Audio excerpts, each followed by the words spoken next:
Hello, sanibonani babukeli yesine siyanamukela noma ikuphi nakuphi lapho nithamele khona uhlelo Yilungelo Lakho.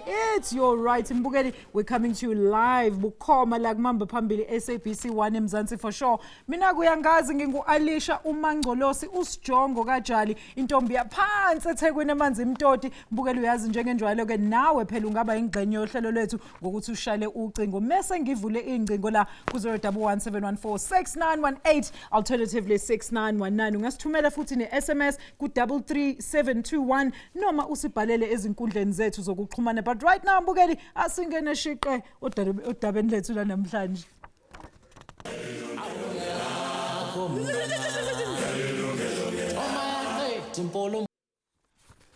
Mbukeli umthetho we-AARTO noma i-Administrative Adjudication of Road Traffic Offences Act ingundaba mlonyeni kulamalanga esekuzwayo ukuthi lo mthetho uzoqinisa isandla phela kubashayeli ngokuthi njalo uma ngabe bephule umthetho womgaqo bajeze ngokuthi phela bathathelwe amaphuzu athize. Lokhu ke kungadala ukuthi umshayeli agcine esethathelwe nelicense yakhe yokushayela. Kukhona ke abangatshelwanga khona ake sizwe nanku umbeki ukuthi uthini kodwa. Izingozi zomgwaqo ezifana nalezi zehla mihla namalanga emgwaqeni yakuleli, ikakhulukazi ngezempela sonto nangamaholidi. Isibalo sabantu ababulawa ukunqubuzana kwezimoto emgwaqweni enguthela wayeka yakuleli siyasenyuka nsuku zonke. Ngamaholidi kaDisemba nyakenye kwashona abantu abangu 1612 emgwaqweni yakuleli. Kwathi ngamaholidi kaGudi kulonyaka kwashona abantu abangu 162. Ukunqanda lesi sihlava uhulumeni wethula umthetho omusha, umthetho i-AARTO Act. Nokuyilapho abashayeli abephula imithetho nemigomo yomgwaqo bangazithola bengasenawo amalayisensi ukushayela. Ngomthetho i-AARTO Act umshayeli ngamunye uzonikezwa amaphoyinti awu-12. Lamaphoyinti azonciphiswa njalo uma nje utholakala usephutheni. Ungqongqoshe wezomgwaqo ufikile Mbalula ethula lo mthetho eGoli. This is an objective and fair system of identifying reckless drivers and lawbreakers so that we can remove them from the driving fold. Common penalties, all traffic violations throughout the country will carry the same penal values. Electronic service, this means that law enforcement can be effectively supported by technology. Ukuthola ukuthi yini abashayeli abayaziyo ngalomthetho nanokuthi bayawuqonda yini sivakashele enye yamarenke yamatekisi eGoli. Uzonceda ukwehlisa izingozi emgwaqweni but abantu bazoluza ama-license. Uma bangakuthola ungabophanga ibhandi then kuzoba nama-point abazowa-subtract. I'm not sure ukuthi azoba ngake and then ne-fine on top of that. Itaxi yema noma ukuphi iyayehlisa gibesa. Ibona government re mo citing e wrong ka gore re tlo feletsa re sena di license ka fela. Mina ngibona i wrong ngoba mawungabheka ne-taxini sinokusuka sisebenza sine pressure. Yabona ekuseni mangivuka ngithi ngiyofuna i-checking ngithi and then kusuka la ukuthola ukuthi okay kune traffic asiwayenzi lamaphutha njengoba like isuka sithanda nansi kumele ba understand. Uhulumende wethu unemaphutha kakhulu. Ngiyabona into eziningi ziyenzeka la endleleni. So before singakavoti kube ungana ama-camera indlela yonke le. So but now if uyehla la kunenye bathi uMar Louis ama-camera angapha nangapha uyayehla iyakushaya uyidunuzela iyakushaya. Thina bo taxi driver uzosishiya vele singanamsebenzi ngoba angeke siulandele umthetho. Ukulandela umthetho that means ngizospend ilanga enganamali. Sibuye sakhuluma nabashayeli bezimoto. No, honestly I haven't heard of this law. I don't think it's wise. Kunabantu abathola ama license ngokuthi basebenze kanzima sebezolahlekelwa ama license abo ngenxa yamacala abawathola emgwaqeni because umthetho sophula every day. Ake tlhaloganye gore re tlo gona go di dola ka diponditse le gore di ongiwa ka ditsela tse di bjang. I've never heard about it and I've never even read about it. I don't really know about this law. I saw it trending, but I haven't read too much about it. I think it's a good thing on my side. I don't know about others, but then on my side, I'm good about it.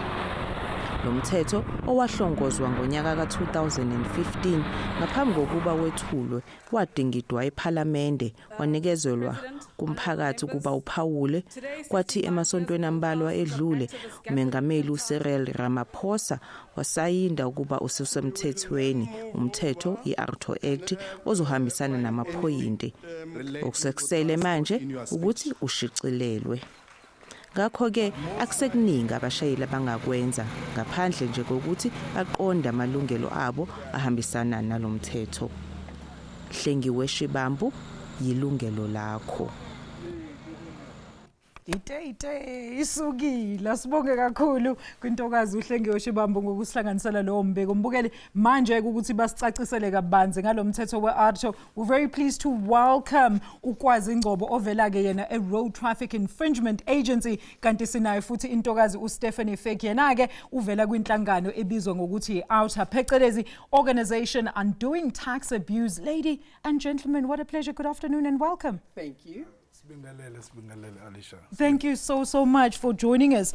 Babu Ngcobo, maybe let's start with you. Nsizwa siyabona lana ku-insights ukuthi a lot of drivers are actually not even aware of ukuthi lo mthetho weARTO kahle kahle ukuthi uchaza ukuthini nokuthi uzobabandakanya kanjani. How is it going to affect them?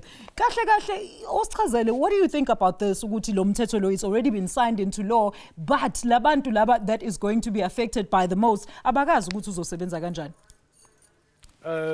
Akangichaze nje ngisho ngithi thina siyi-Road Traffic Infringement Agency okuyisikhungo okuyisona esimayelana nokuthi wenzeke lo mthetho. Sinawo ama-educational programs, sinawo nama-mobile buses esihamba ngawo izwe lonke nje lama-mobile buses sihamba sixhumana nabantu sibafundisa ngawo lo mthetho. Ngoba lo mthetho mase sibheka kahle hle umthetho ukuthi uma ucabanga nje Alicia baningi abantu abashonayo emgaqweni. Ngonyaka mhlambe kushona abantu inkulungwane eziyishumi-4, 14,000. And futhi abaningi balabantu baya ama breadwinners. Lento yokufakwa abantu la emgaqweni ingagcina futhi sinomthelela nokupoverty ingane sale hluphekile zinganabazali. So lo mthetho uyafuneka ukuze sazi ukuthi njengoba ubona ukuthi le number le ayinciphi u-14,000 wabantu abashonayo emgaqweni. Uma ubheka nje labo bantu abashonayo aba-14,000 ukusho ukuthi eminyakeni eyisikhombisa edlule abantu asebeshonile emgaqweni wethu la eNingizimu Afrika mhlambe bawu-98,000. Leso sibalo kungagcwala i-FNB Stadium i-team fee kugcwele abantu kakhulukazi ama-breadwinners. Kodwa ke ngingasho ukuthi isikhungo i-Road Traffic Infringement Agency okuyisona isikhungo engivela kusona mina sinazo inhlelo zokucommunicate nabantu. Ngendlela zokuthi khona namabhasi siye ebantwini sikhiphe nama-leaflet kakhulukazi njengoba umthetho manje usuzohamba mhlawumbe ube kwazwelonke sizodinga futhi siqinise kakhulu ukuthi abantu abawazi phela lo mthetho njengoba nila namhlanje. All right, siyabonga Babu Ngcobo. I guess Stephanie, let's hear from you. Mr. Ngcobo here says that you know they do have some educational programs as well as road shows and so forth that are currently in place for the people to be educated about this AARTO Act. Now, let's talk about that. We saw the insert. A lot of drivers are saying they're not even privy to how this is going to affect them. How do you feel about this as AARTO? And I also want to understand, what is your position as the organization AARTO in terms of this AARTO Act? It is a bit frightening if there's some motorist that doesn't know about AARTO. What I can tell you about AARTO is that it is complicated. Yeah. It is a complicated legislation, and it's a procedure that you need to follow depending on what you want to accomplish. So I do think that it is extremely important that the public is educated about the process and their rights, because at the end of the day, despite the fact that there's legislation, you still have certain rights. Now, as an organization, what we Firstly, what we do believe is in road safety, and that we Absolutely. need to do something about the fatalities on our roads. 14,000 road deaths per year. That is it's a lot. 14,000 too many. It's It 14,000 too many, yes. Yes, it is ridiculous, and so we need to do something about the road deaths. Now, although AARTO is in principle a good idea, AARTO as it stands now just becomes a little bit complicated when they try to make this an administrative system and to keep people out of a court of law. And that the new amendment to the AARTO bill, you have to go through quite a lengthy process before, for the first time, you can go to court. We do feel that some of the processes are not necessarily in favor of the consumer. Of the consumer. Baba Ngcobo, uyezwa lapho nsizwa ukhulume ngaloko, there are some concerns ukuthi lo mthetho lona awunakekele abantu kakhulukazi o-driver lo ekuthiwa uzobe usebenza ngawo, njengoba esho uStefan ukuthi kunezinye izinto lana engathi azicatshangisaswanga kahle before zifakwa laphayana. Uthini wena lapho? Alisha, ngizothanda ukuphikisa ukuthi lo mthetho ucomplicated. Ngokwami ukubona noma ngokwethu ukubona siumnyango wakahulumeni i-Road Traffic Infringement Agency. Lo mthetho uma uqhathanisa nomthetho wenzeka manje ungcono kakhulu uma uqhathanisa kune-Criminal Procedure Act. Yindaba ngithi ungcono kakhulu. Lo mthetho lona uthi uma kuthiwa mhlambe uthole ithikithi noma lokho kubizwa ngokuthi infringement notice ngolimi le-AARTO, uma ukhokha mhlambe sithi mhlambe uthole ithikithi la 500 rand, uma lelo thikithi ulikhokha engakapheli u32 days uthola i-discount. Futhi uma kuthiwa uyasho ukuthi cha angikwazi uku-afforda mhlambe lo 500 rand, uyakwazi futhi ukuthi ubhale isethulo sakho lapha kwa-RTIA usho ukuthi kahle hle angikwazi ukuthi ngi-afforde lo 500 rand, kunganjani ngikukhokhe macozi mhlambe ngikhokhe 100 rand ngize ngikwazi ukuthi ngikwazi ukukhokha. Okunye futhi lo mthetho into ewenza njengoba kade sisho nje sithi upresident usewusayinile ibhili yashintsha yaba umthetho. Enye into enzakalayo lana abantu esikhathi samanje abanye sebesebenzisa nama-email la ama-traffic infringement notices besiwakhipha ngeposi kuphela. Kodwa sithi cha, uma u-Alisha umuntu mhlambe wesimanje manje usesebenzisa ama-email, akabe nokukhetha u-Alisha ethi cha mina ngisacela awami ama-notices niwathumele kwi-email address yami le sithumele khona. Njengoba ngisho ukuthi awukho complicated, vele into entsha abantu banakho ukuyisaba. Kodwa ke njengoba kade sisho ukuthi sizoxoxisana nabantu sibatshela sikahle hle lo mthetho awuzile uzokuluma, uzowakha lo mthetho. And nawe futhi kunama benefits njengomuntu osebenzisa umgwaqo, 50% discount uma ukuthiwa izinto zisenkantolo, izinto zomelana nomgwaqo, uma kuthiwa enkantolo yahlala amacala kuphela unyaka icala aqediwe. Kodwa thina sithi njengesikhungo sa-RTIA esiphansi komnyango wezokuthutha, lo mthetho lo uma ufaka isikhalo sakho ngo-21 days siyakwazi ukuthi inkinga yakho sibe sesiyiphenyile sayixazulula. All right, we're going to get into how this this AARTO Act is actually going to be effected shortly after this break. Mbukeli mawufuna ukwazi ke wena njengodriver ubonile driver abanye bayasho ukuthi hayibo thina sazi nokuthi kuzokwenzakalani, sizwe sekuthiwa sizophucwa ama license or sizodeductelwa ama point avelaphi lawo. Naba nabanye odriver bathi maningi kakhulu ama camera, ngazi ukuthi bafuna kanjwe kanjani emgaqweni. Wena ke ungasithumela i-SMS ku 33721 noma uxhumane nathi ezinkundleni zethu zokuxhumana. Okwamanje asithi shalele ngasayitolo. We're back shortly after that.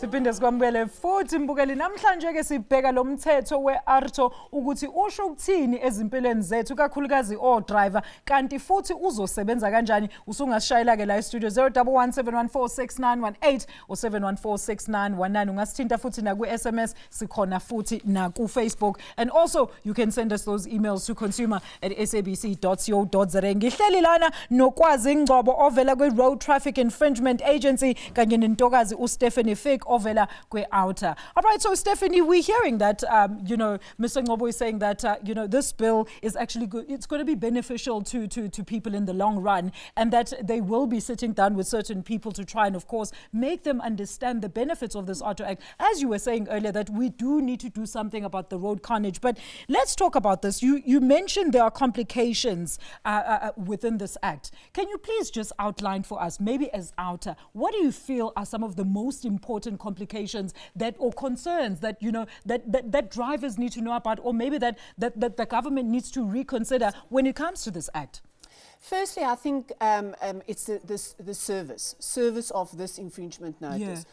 Remember, for the first time that you will know that you have contravened some road traffic act. Yes, is let's when say you went over a red robot. Yes. Is when you receive your, what they call an infringement notice, is to let you know, listen, you have skipped a red robot or whatever the case may be, just to keep it simple.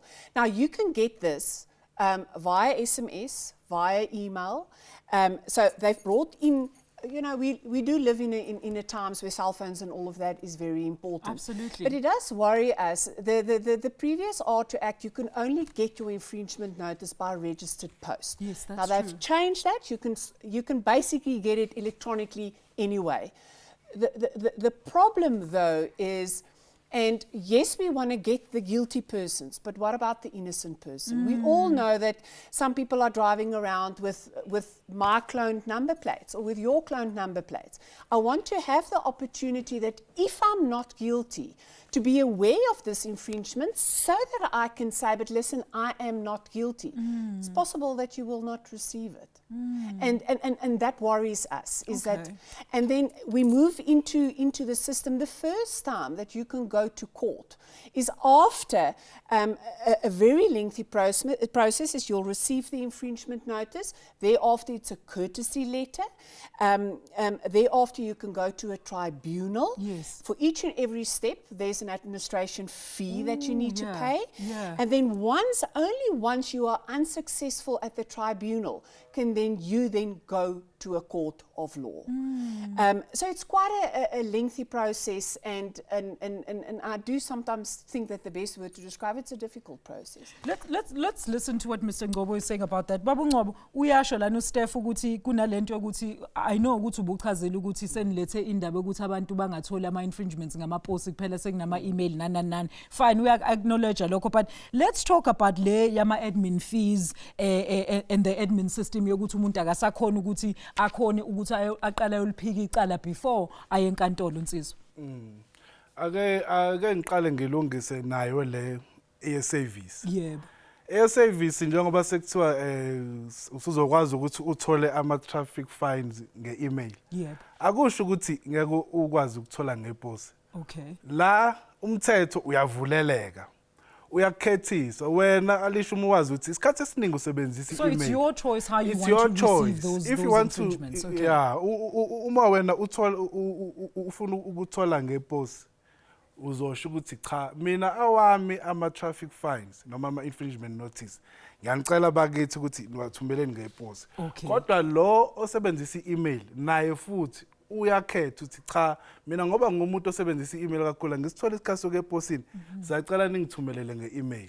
So kuba kanjalo, and futhi enye into engizoyigcizelela la kulokhu kwama admin fee ama admin fee hayi ukuthi uma kuthiwa ufuna ukuphikisa mhlambe i-traffic fine kumele ukhokhe. Cha. Kuzosebenza kanjani? Umahala uyabhala isethulo sakho uyasihambisa kwi-RTIA mhlawumbe ungasihambisa ngeposi noma ngayo i-email leyo.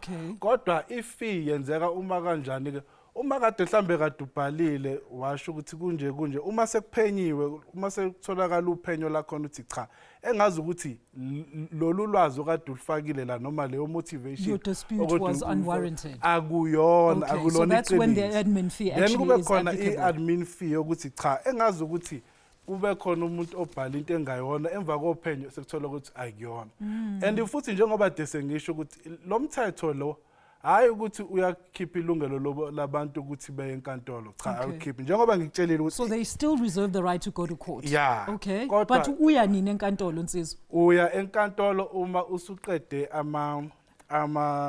administrative procedures njengoba after the investigation now yonke no process othi nje ngichaze Alisha uyakhumbula ngithe lo mthetho lona sekuzodilwa ukuthi inkantolo zithatha isikhathi eside inkantolo futhi zinamacala amaningi afana njengo rape no murder nana aserious kakhulu othola ukuthi manje lezi indaba zomgwaqo zithola sezinganakiwe kakhulu hayi ukuthi sithi inkantolo zabheda kodwa ake sibheke isikhathi ekudilwa nalezi zinto zomgwaqo uthatha isikhathi then isikhungo lesi RTIA senza ukuthi sithathe lo mthwalo einkantolo ukuze kube khona isikhungo esibhekana kahle nezinto zomgwaqo hayi ukuthi inkantolo iyaphuma njengoba kade eshilo nje uStephen ukuthi uma sekuthiwa awuzangeke wanelekisele ngazo zonke lama processes ungaya enkantolo kodwa asisho ukuthi abantu abaye enkantolo zisuka nje ngoba phela inkantolo zidila nezinye izinto eziningi abantu babulalana abantu bayadlengula uyabona nje that's true kulahleka nama documents siyakwazi konke lokho ilungelo labantu nje loku enkantolo lisakhona kodwa ke njengoba kuyi-administrative law le kumele uqale ku-exhaustwe ama-administrative processes ase okay all right and now futhi ayasebenza nje kahle ngoba kuyaphenywa amalungelo akho abhekekelile. All right, we're going to talk about the turnaround time of ukuthi lama lokuza ama admin processes, how long they will take to resolve. Let's quickly take Eugene all the way from Sandton. He's been holding on the line forever. Eugene, thank you so much for staying on the line. Thank you for joining us. Umbuzo noma umbona? Oh yes. Hi, sikunjani? Ngiyaphila Nsizwa kunjani? Ngikhuluma noIsaac la umshayeli wamateksi la eMidland ePitoli. Ubut Isaac? Yes, ubut Isaac. Okay, but Isaac kunjani? Ya ngiyaphila man. Yazi sisi man nginenkinga ngalomthetho. Yazi lo mthetho uzosilimaza thina njengabashayeli basama like abashayeli bamateksi, truck driver, wonke umuntu like thina ngithi siphila sendleleni most of the time. So lo mthetho enikudala uqalile akwaqali manje. I think una 3 years uqalile but both ukusayina ukuthi uma unenkinga nje license yakho bayithatha. So iproblem esokuba nayo manje abantu abaningi ngikhuluma nje sebanawo ama-taxi driver banawo ama-12 points already. So angazi what's going to happen. Kusho ukuthi ngamagama thina umsebenzi yethu sisaba nomsebenzi because uthembele driving itaxi. So nebathatha ilicense yami kusho ukuthi ngiyokusebenza kuphi fanele uhlala 3 years or apply again and uku-apply one izokucosta utsotsi umningi manje uba-traffic department because nebathatha ukuthatha ilicense yami ngiyokubribe ukuze ngithole enye ilicense ukwazi ukusebenza usizo banengxaki enkulu. Ngiyakuzwa Nsizwa yami ngiyabonga kakhulu but Isaac from Pretoria, he says he's a taxi driver. Let me now take Eugene from Sandton. Eugene, are you still on the line? Thank you so much for staying with us. All right, it looks like we've lost Eugene, but we're going to address Isaac from Pretoria's question there. He wants to know as a taxi driver that, I mean, he feels that already they've already demerited some points on his license, and he says he feels that the AARTO Act is going to take away his livelihood. Uliwe manje ungasithinta 011-714-6918 or 714-6919. Ungasithumela email consumer@sabc.co.za or SMS us 33721. We're coming back shortly after this.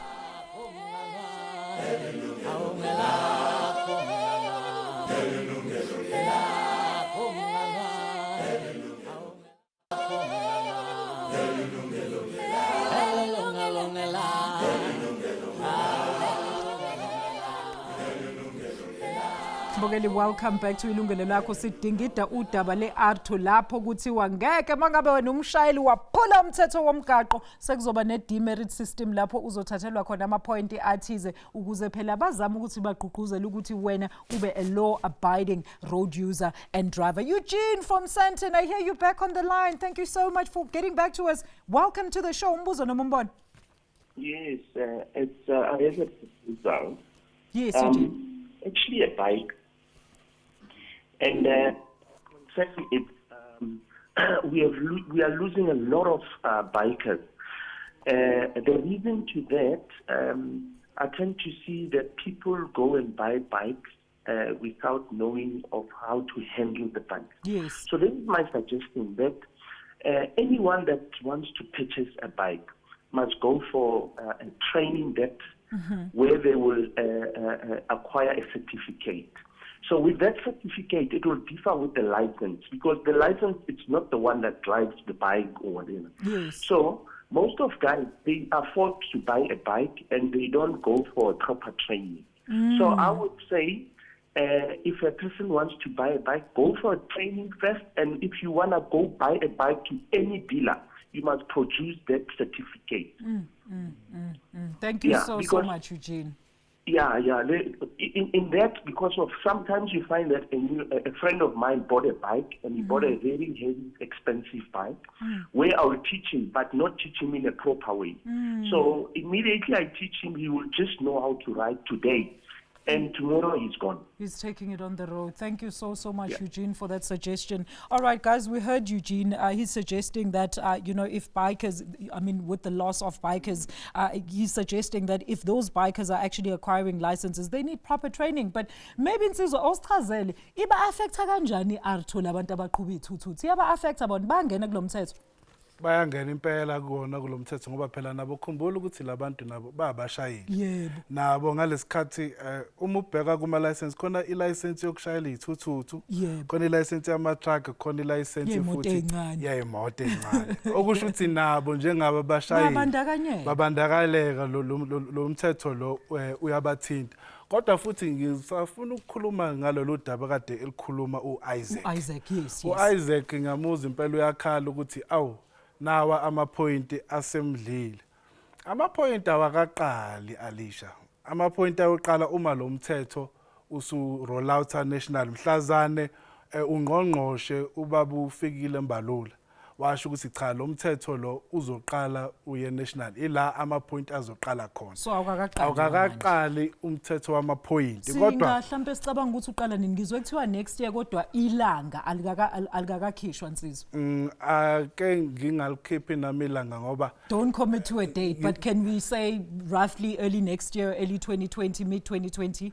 Ake ngithi nje lokho uma ubheka umthetho AARTO Act inikeza amandla kumongameli ukuthi asho ukuthi umthetho uqala nini.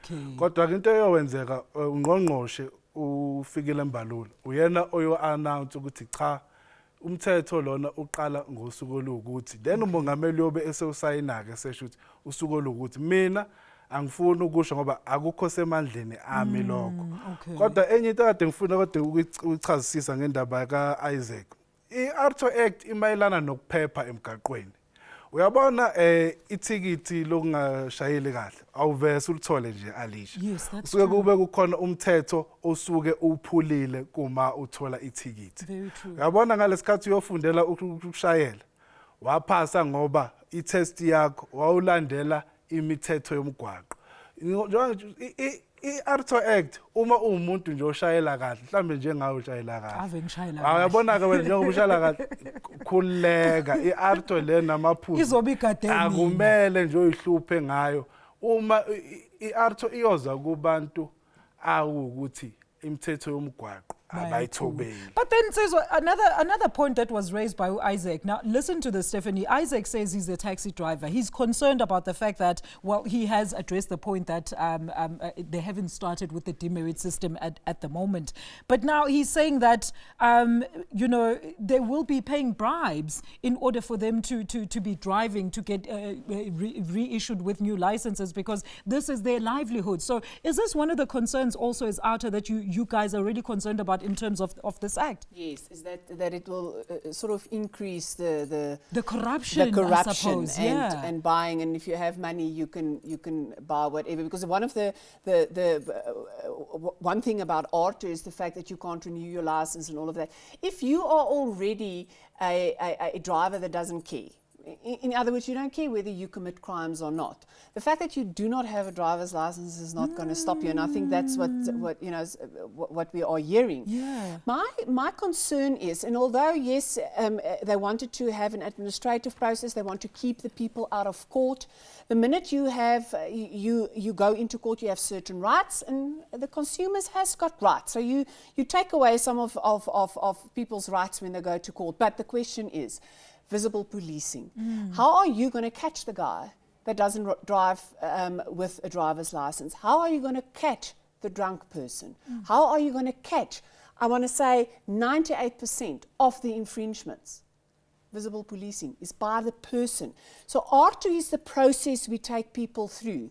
But at the end, in order to make sure that the deaths on our roads gets less and less and less, we are working towards no deaths. Everyone is safe on our roads.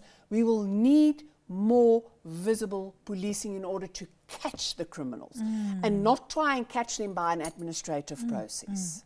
All right, Nsizwa, you're going to comment there very quickly, but I just want to quickly take up my Facebook messages. Ukent Skara Kumisha uti, it is useless. Why are you deducting points instead of arresting those that are breaking the law? Exactly what Stephanie just said, because this will result on too many taxi drivers driving without driver's licenses. It will make matters worse because already there are some taxi drivers driving without driver's licenses. Woo, we know this all too well. Sam Woketsi says, what about the corrupt traffic officials who like bribes? They will then use the system to take money from the road users. Let's hear what more of your comments are saying. The Umandi Pikoli says, what's going to happen to owners of fleet vehicles like taxi industries or Ubers, whose license is going to be suspended? Very good question there. And Mpumi Pinky, last but not least, says the demerit system will help to reduce izingozi ezibhekana nazo emgaqweni all day. So very different views, differentiating views from people out there, but it seems like some people are for it, those that understand it are for it, and the others are like, engathi lento izo increase the corruption. Back to what Mina no Stephanie were saying. So how is this now act going to deal with trying to curb that corruption and making sure that you catch the criminals on the streets? Ake ngivumelane noMpumi lo umfunde egcineni lapha. Lo mthetho lona wakhelwe ukuthi abantu abaphephe emgaqweni. Yilokho okubalekile kakhulu. Abantu kumele abaphephe emgaqweni, abantu bayaphela emgaqweni. Uma sesiza edabeni le-corruption, i-corruption iyenzeka namanje. That's true. Noma ungekho lo mthetho. That's very true. Yabona. Lokho ke akusho ukuthi lo mthetho lo uzowandisa i-corruption. Kodwa ke uma ubheka yabona indaba zamaphuzu lezi. Amaphuzu lezi umuntu osemgaqweni ngeke umuntu oyi-traffic officer osemgaqweni uma ekumisa wena Alisha. Ethatha license yakho. Ngeke akwazi ukubona ukuthi Alisha unamaphuzu amangaka. Okay. Lokho ke kuzokwazi ukuthi angasho ukuthi hey wena Alisha njengoba unamaphuzu amangaka khokha cold drink noma ijojo le yabona. And futhi yona le ndaba ye cold drink lena kuba khona i-corrupt and the corruptee. But what is going to appear on the system then, Babu Ngcobo, if he's not going to be able to see my demerited points or something? How is he then going to be able to effect law? Angithi umthetho yena owenza ngokuthi uphule muphi umthetho. Okay. Yena akekho emgaqweni ukuzocheck ukuthi unama demerit points. Oh, I see. Yena ukunikeza i-infringement notice noma lokho kubiza phecelezi i-ticket ngalo umthetho owuphule ngaleso sikhathi. Yebo, akona kwakhe ukuthi abheke amaphuzu akhe. Kodwa isikhungo i-RTIA isona esibheka indaba zamaphuzu. Nanokuthi amaphuzu masengaka mhlambe kuzowenzeka i-suspension noma kuzowenziwa njani. And futhi ake ngichaze lokhu ukuboshwa kwabantu emgaqweni akuphelile. I-AARTO Act iyahlukanisa khona okubizwa ngokuthi infringement, khona okubizwa ngokuthi i-offense. Yabona nje i-infringement mhlambe sengasho ukuthi ukushayela imoto mhlambe ungayilicenseanga. Yabona kuzobe infringement lokho ngoba noma kunjalo kodwa uma umshayeli okwazi ukushayela kahle ngeke mhlambe lokho kubangela ukuthi sengafa umuntu emgaqweni. Kodwa uyi drunken driving uma ushayela mhlambe uphuza amanzi amponjwana uyabona lapho usufaka abantu engcupheni manje ukuthi la emgaqweni bengalimala lapho ke uyaboshwa ukuboshwa akuphelile kodwa kuya ngokuthi izinga lokuphula umgwaqo okwenzile likhulu kanjani ukuboshwa kusakhona akuhambanga ukuboshwa ngoba ngizwile omunye yindaba abantu bengavese beboshwe nje kodwa ngeke baboshwe bonke phela abantu noma sekukhona imithetho emincane ephuzile kungagcina sekugcwele ejele sekuthemfi yabona yikho kuhlukanisiwe ngezigaba manje khona uschedule 3 kwi AARTO regulations ehlukanisa ngegaba ukuthi infringement kune fine engaka awuboshwe offense cha lokho ku serious kakhulu then ungagcina usungena ejele. All right, okay. Mbukeli asibambe lapho ke siphinde sithathe linye ikhefu engathi sesidonsa isikhathi eside kakhulu. Please join us shortly after this.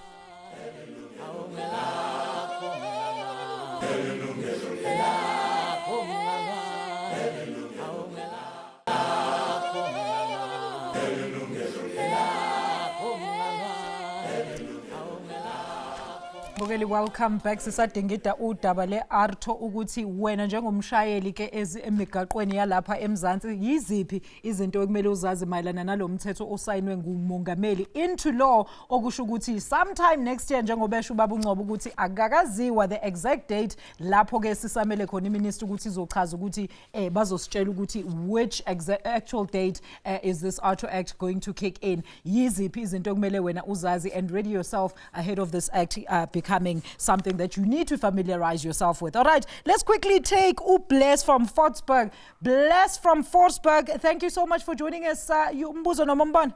Question, suggestion? How are you guys? We're good. How are you, Bless? Bless and yourself. We're good, thank you, Bless. Go ahead with your comment or question, sir. Yeah, I think this system will be a useless one because already these guys are taking money from the people on the street already. Yeah. And now they're implementing this thing again. It's going to bring a lot of corruption on the roads. And to me, I think they should rather cancel this thing and bring in a different system. And Bless, do you understand? Are you very clear with how the system is actually going to work? So hence, you're saying that it's pretty useless, sir. Say again. Are you pretty familiar with how the system is actually going to work? Hence, you're saying that it's going to be useless. Yeah, I listened to one of your colleagues. Yes. Who is a taxi driver. So I take my points from what he was saying. Because because you can't deduct from the person's wrongdoing on the road. It's really that's what he's saying. It's what I've heard, I understand from what he's saying.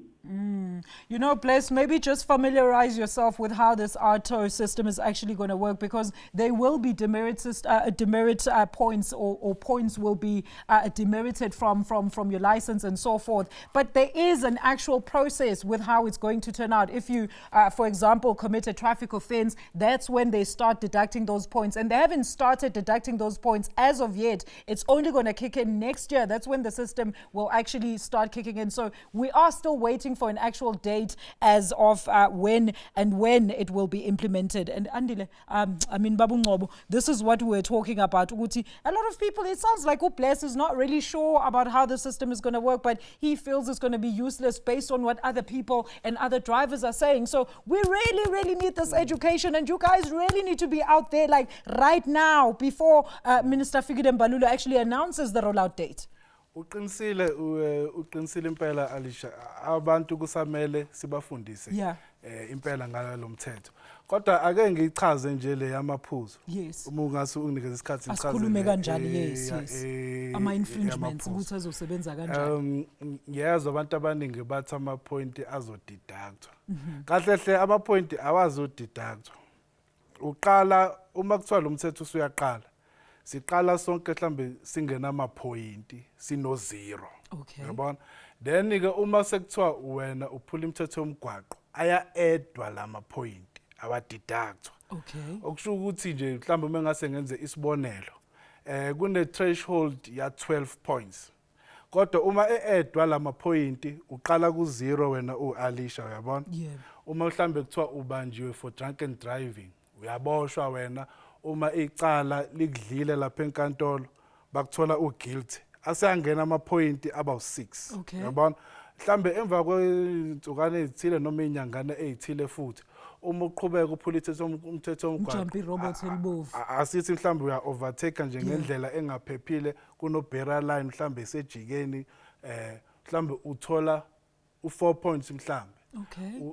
Usulaphi lapho usuku 10 points Yebo. mhlambe ukhambe mhlambe emva kwenyangana ezithile mhlambe uphinde uthole mhlambe elinye fine mhlambe kuthiwa overload. Okay. I-overload leyo isikubeka ku-13 yabona nje wade ngishilo ukuthi kune-threshold ya 12 points okusho ukuthi wena njengoba usuku 13 la lo mthetho uthi once waba ku-13 wena usuzoba suspended from driving for a period of 3 months kodwa uma kuthiwa i-behavior yakho iba right after 3 months ubuyela ku-12 points. So bayithatha i-license yakho when usu accumulate lama point bese bekujezisa nsizwa ila beyithatha khona i-license yakho while you're on suspension.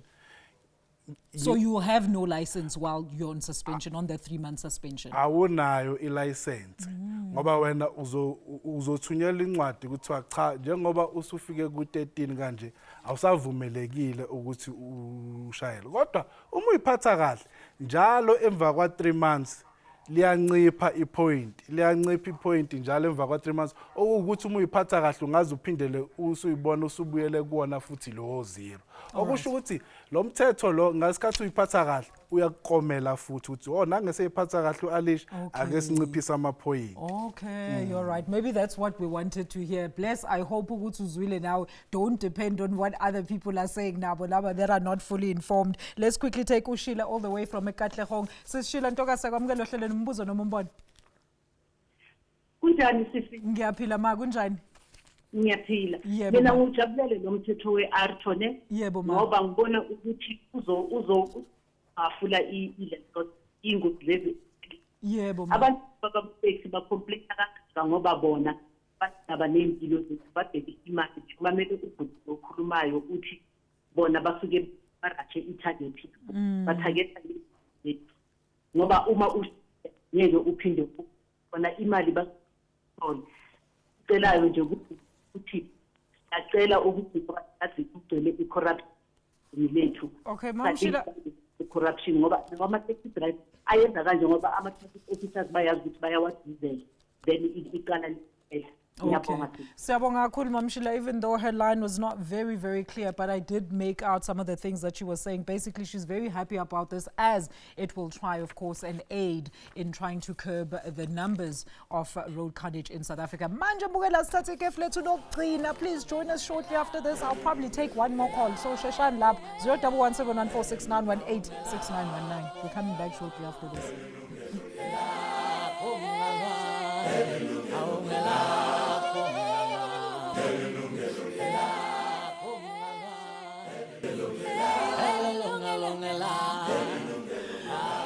Mbukeli, we are on our last segment. So if usenombuzo mayelana neARTO esidinga idawo namhlanje, do call us very quickly 0117146918 or 71466919. I'm still with Stephanie Fek from AARTO as well as Mr. Kwazi Ngobo ovela Road Traffic Infringement Agency. All right, so Steph, we've heard everybody's views around this. Do you feel that in the long term then, will there be any benefits of this AARTO system, or you think it really needs to be totally relooked?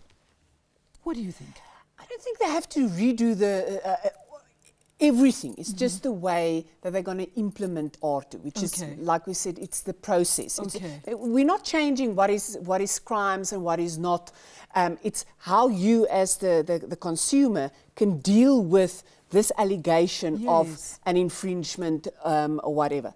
So it really is our feeling that the process is just it's really worrying if you hear what people are saying. They just don't understand it. They don't understand and it's very important for them to understand. But why not change the law to fit in with the people? This legislation started with, according to RTIA and the department, with lengthy public participation processes, which if you, and I'm not going to go there, which we don't think was really done very well. It wasn't probably, but it is worrying that the people that is going to be impacted, your rights is going to be impacted by this legislation, and people do not seem to understand just the process that they will have to go through. Otherwise, you will either have a demerit point, or you will get to renew your car license or your driver's license, and you will not be able to because you have an enforcement order against you. And you will have a choice.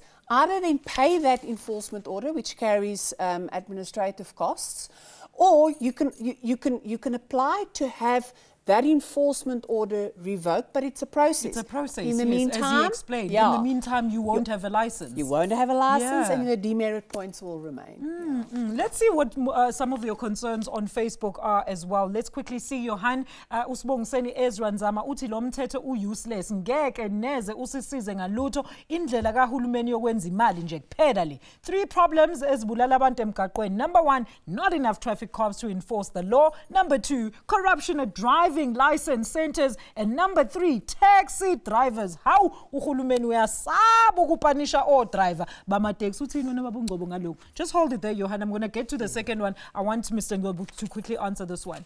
Ake ngiqale ngikhulume ngamalungelo abantu la. Yebo baba. Ngoba nayo angithi igama lesho Yilungelo lakho.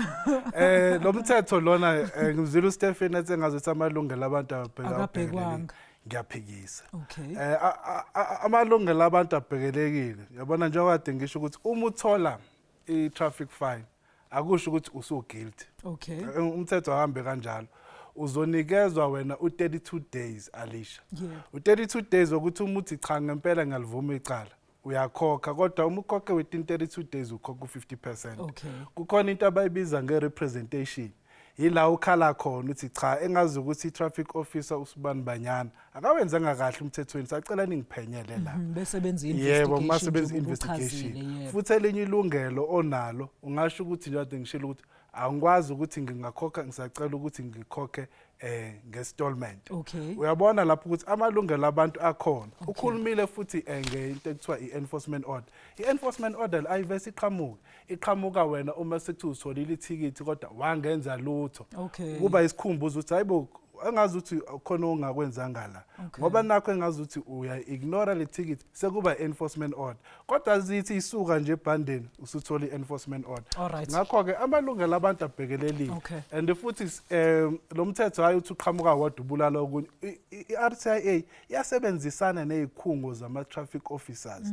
O-JMPD, TMPD, ama province onke siba noma meeting on a regular basis. It's back, yeah. The corruption. Okay, let me quickly see here because we've got less than a minute.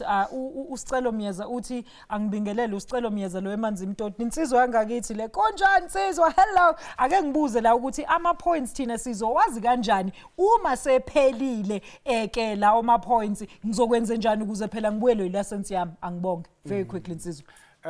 Lapho into ezowenzeka ukuthi ngalesikhathi ipoint lingena wena uzothunyelwa incwadi. Okay. Noma futhi njengoba ngisho ukuthi sekukhona ngithi ne-electronic service. Uma ukhetha wena uthi cha sikutshele nge-email. Sonke isikhathi ngalesikhathi wena uthola i-ticket. Yeah. Then siya communicate kuwena uthi hayibo sicelo. Nakho sengathi usuzosendele ukuthena ulahlekelwe license awukuzama ukuthi wenze izinto ngendlela ehlukile. Futhi kuzoba khona ukuxhumana ngendlela usicelo abekhethe ngayo. So it won't be a surprise that listen you've accumulated 12 points and therefore we're going to revoke your license. Lutho ngaso sonke isikhathi mekhona inkinga nje kuzobe khona ukuxhumana nabo. All right. Abasebenzisi bomgwaqo. All right, that's where we leave it. Johan, do I still have some time? I don't think I have time, but your closing remarks, Stephanie, very quickly. We need to work together to get the deaths on our roads less and that there's no deaths on our roads. But visible policing, more police officers to make sure that people are abiding by the law. All right, babungcobo uthe nizophuma ningena umkhankaso onifundisa abantu angithi. Impela sizophuma singena umkhankaso osifundisa abantu baze baphela abantu emgaqweni kodwa njengoba ngisho ukuthi lo mthetho awuvese ukulume nje ongenza ngalutho. Uphula umthetho oqala kuma kuza amaphuzu abantu abaphephe emgaqweni ukuze siphephe All right. siqhubekele phambili njengesizwe. That is Stephanie Fick of AARTO alongside Mr. Kwazi Ngoba from the Road Traffic Infringement Agency. Mbukeli, I hope ukuthi in those 45 minutes that I had ngizamile ukuthi ngizame ngempela ukuthi nginazise ukuthi kahle kahle what are some of the important things esekumele when I take it upon yourself, educate yourself, go out there, go to the road shows, go to the educational seminars and programs and find out more about how this AARTO is going to affect you, because it is. U-Alishwa Kajala uthi nje namhlanje nisale kahle, be safe on those roads. Bye bye.